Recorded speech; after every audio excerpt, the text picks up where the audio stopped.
We're down here in Pearland, Texas with my client Lynn Zimmerman and her horse Wesley. I think it was it 2 or 3 months ago? 3 months ago. Wesley came to our facility with an issue that Lynn and the trainers have been having that slowly progressed onto something that was extremely uncomfortable for him. And this is a high-level hunter jumper horse that Lynn has been competing on, and he got some problems.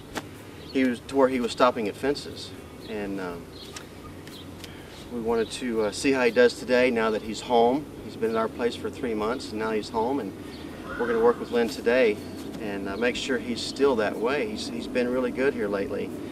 He started out not very good, but his confidence was somewhat low, and after we rebuilt his confidence and got his work ethic high, he's doing a pretty fair job. Lynn, can you kind of briefly tell us what was going on before you brought Wesley to us? Yeah, I mean, he wasn't just refusing jumps. He's been in training, hunter jumper training, here in Houston for about 2.5 years at the point where I brought him to Dan's, and several different trainers, and he stayed fairly tuned up as long as the trainers were riding him a couple of times a week. But when I started riding him consistently, he started a set of behaviors. It wasn't just refusing fences, it was also being afraid of everything, poles on the ground.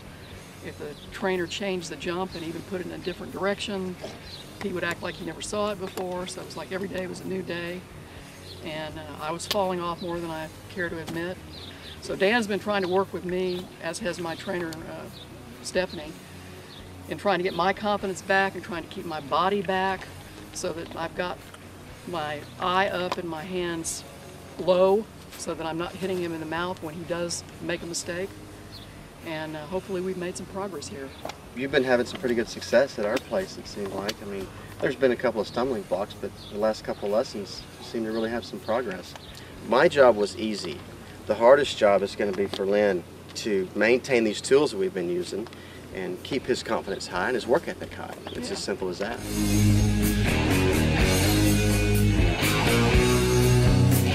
You want to see a true parrot mouth horse?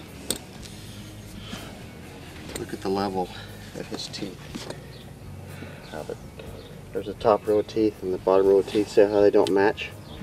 That's a true parrot mouth. Kind of hard for him to eat grass, but he manages. He's learned how to figure out how to pick grass without putting his teeth together.